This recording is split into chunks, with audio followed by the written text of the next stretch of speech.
So like, I have an overhydration story. I actually, unironically, I do have an overhydration story that I could tell. So I was desperately looking for a job, and I was like at the point where I couldn't find like anything, like at all. Like I couldn't find any jobs. Like nothing would take. Nothing I wanted would hire me, right? So I got to the point where it's like, okay, what job could I get that I know I can get hired for, because they're just gonna hire anyone, right? So I decided to apply to I decided to apply to FedEx, because I was talking to a friend of mine, and he was telling me about how he worked in unloading for FedEx, and it was actually pretty okay, and the pay was pretty good. And I was like, oh, maybe I could do that, you know, because like maybe that would be a good way to get exercise and, you know, all this kind of stuff. So I apply, and obviously I get in. And then like I go to like the classes and stuff, because like you have to do like I think 2 or 3 days of training where they just like have you in a room and just tell you about stuff. I think it's really just for legal reasons, but basically I got hired by them, and then did training for 2 to 3 days, and then I came in for like the first day of work, and they were like, okay, go to this like dock, and then just start like loading. So unfortunately I didn't get loading when I got hired. I got unloading. No, I didn't get unloading, I got loading. And the thing is, a lot of people really want to do unloading, but nobody wants to do loading the trucks, right? Like putting the boxes in the back of the truck versus like just taking them out. And like I went to the back of the truck, and I was like, okay, let's see if I can do this. At first I could, like I could feel like I feel like I could do it, and then like very quickly I realized how out of shape I was. Like I was so fucking out of shape. Like I think after a couple boxes I was like out of breath constantly, and I was like so thirsty, and like I would take frequent like trips to the water fountain to just fill my bottle and drink it. And I was drinking like so much water, because I was like, I felt like hot and exhausted, and I was like, okay, I need to drink water, but I was drinking too much water. So like I ended up getting really sick, and I'm like, oh dude, I don't feel so good. So like my manager's like, go sit in like the tent. Like I told him like I feel like I'm gonna pass out. And the thing is, the back of these trucks has like no air conditioning, right? So you have to be really careful, because if you're standing in the back of these trucks, they have no air conditioning. The only thing you have is like a big fan that they put in the back that blows into it, and it's very easy to get overheated, right? So that's why I kept drinking water, because like I felt so overheated and such. Eventually I just felt like really sick, and I was like, okay, I need to take a short break. And then and they have like a tent in the warehouse. It's like a shielded tent that is kind of like damp inside, and it's meant to be like a cool off tent. Like you go in there and you cool off essentially.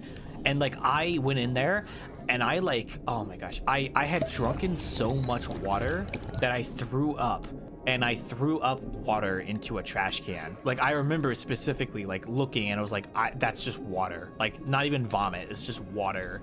Like pure water. I just threw it all back up. And like my boss sees this, and he's like, okay, you can go home early for today. And I'm like, thank you. And like I remember getting to my car and looking at the time, and it had only been like 2 to 3 hours of the shift. And I was like, okay, I don't think I could last like the full time, because it was only like 4-hour shifts, right? So like I don't think I even made it like halfway when I was doing the job. And I remember going to my car, and I remember going home, and I sat down and I thought to myself, and I was like, okay, I can't do this job. Like I physically can't do this job. Like I am so out of shape that I am just going to like crash. So I just texted my boss and I said I quit, and he was like, okay. And then I quit, and I only worked there for 1 day, because I was like, I immediately knew day one that this is not something I could do. The good news is that the same day I quit, I ended up applying to a job that actually responded back to me, and then that's how I ended up getting a pretty good job after that, because I got really lucky. Like fate was like, you know what, you just went through hell. Let's go and give you like a good job as a sorry, you know. So yeah, that's my overhydration story. I drank so much water when I was loading trucks for FedEx that I ended up throwing it all back up. And that's the first time I ever experienced drinking too much water. So do pace yourself. And I need to exercise more, to be honest. I've been very slacking on exercising recently. I've had like 2 jobs that I did that I only worked there like 1 or 2 days because I realized that it's just not going to work out. Like that FedEx one was one of them. And the other job that I did was I worked at a grocery store as a night stalker. And when I say night stalker, I mean like I worked the night shift and I would like stock the shelves. Basically, that's my job. I remember working that job the first day. I don't know, it was like this was also okay, this was actually back in 2020 actually. So the FedEx job was like late 2021. This grocery store job story is in like March 2020, and you know that coincides with a certain thing happening across the world, but I'll get into that in a moment here. I was in the same predicament where it was like I didn't have a job and I was trying to find stuff and I couldn't find anything, so I was just like, okay, I need to find something just so I can start getting money coming in again. I remember like I went to a grocery store in my town that I knew was hiring, and I physically went there and I gave them an application, and they like hired me on the spot, right? Because like these grocery store jobs are like really high turnover, so someone coming there physically to give a resume, they're just gonna accept them immediately no matter what.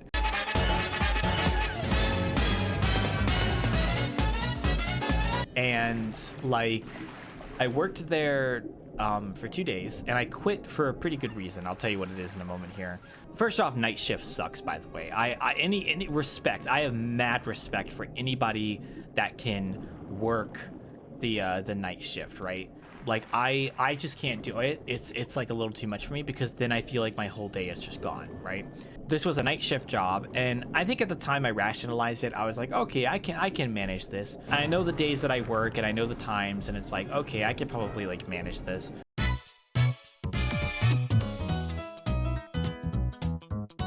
So like I take up the job, and like my first day there, they're kind of showing me the ropes and stuff. And there was a coworker that I had, and this coworker is like,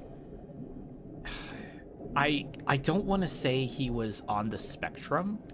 No, I don't think he was on the spectrum, but he was weird. He was weird, and he was weird in the sense that he was like an old guy who was very like by the books rules. He was a military guy. America, fuck yeah! I know that much to my knowledge. And he was a little bit weird. He was weird, and he was like, I don't know how to explain it other than like he was just by the books. And the one comment from him that he told me, because like when I worked there, like I was put under him. He was like basically my supervisor. I had to follow him, and like, you know, he would show me how to stock the shelves and stuff. But like the comment that like made me basically quit, because like I was like, this is fucking weird, aside from the fact that you know, working a night job kind of sucked, and also the fact that I was on call. By the way, before I finish the story, anyone that works an on-call job, I have mad respect for you, because I don't think I could ever do that. Because like I remember that I worked like a Monday, and then I was off Tuesday, and then I worked a Wednesday. So obviously I come into work Monday, and then I don't come into work Tuesday, and then I came into work Wednesday. And my boss on Wednesday came up to me, and he was like, hey, why didn't you come into work on Tuesday? And I was like, because I don't work Tuesday. And he was like, no, but I called you. And I was like, what? And I was like, yeah, I called you in. And that was the moment when I realized that there's no fucking way I can do a call-in job, because like I need to have a set schedule when it comes to working, because I just can't do on call. Like, I'm sorry, like I need to have a set schedule that I know when I come in and know when I don't come in. So that was the first red flag for that job, was the fact that like they tried to call me in on a day that I didn't work and such, and he was like, hey, just don't have that happen again. And I was like, okay. Obviously the night schedule was kind of difficult as well. I kind of have a bad sleep schedule too, but like bad in the sense that like I go to bed at like 2 a.m. and I wake up at like 12 p.m. Like that's what I mean when I say I have a bad sleep schedule, you know? The final straw that broke the camel's back for this night stalker job, which, by the way, I would like to reiterate, this was March 2020, and the news of like the you know, the certain plague that was spreading around the world. To be specific, COVID-19 was spreading, and like by March 2020, it had hit the States. So we had heard the stories of like, you know, the toilet paper being gone and stuff, and we had noticed a shortage in our store as well. The straw that really broke the camel's back, which I'm glad I quit at that time, because obviously I wouldn't want to be in the store when, you know, the sickness came shortly afterwards. The straw that broke the camel's back was my supervisor guy that I told you, the weird one. He came up to me and he pointed at me and he said, "I'm gonna make you my personal project." That's literally what he said to me. Literally just like came up to me and just said, "I'm gonna make you my personal project." And I think he meant it in a way of like, he wanted to like mold me into the perfect image of like a worker that worked this job. I think that's what his intention was, he was saying, but he said it in such a weird way. Like it rubbed me in such a wrong way. Like, you know how, you know, I hear stories about how like women get like sexually harassed and such, and it's like a terrible experience. Like at that moment when he told me that, I feel like I could understand where the women are coming from, right? You know what I mean?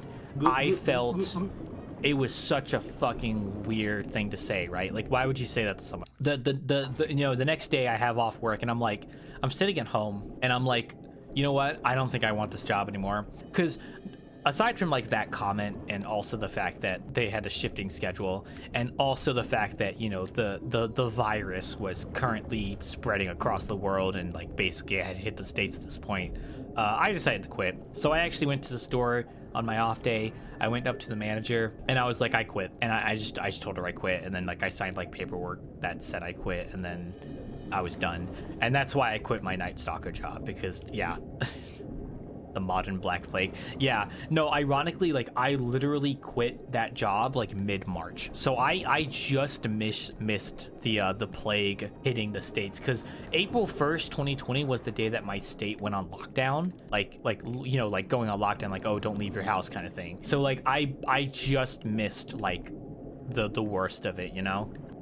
Because I just dodged a bullet, and I look back in it and I'm like, you know what? Yeah, I dodged a bullet. Luckily, 3 months later after I quit, I ended up finding like a from home call center job, and so I was able to work from home, which is really nice. But those two jobs, the FedEx one and the night stalker one, are like the two worst jobs I've ever had. Like nothing really comes close. One of them was just because I wasn't physically capable of doing it, and the other one was just because like it was just like, you know, those kind of jobs just fucking suck.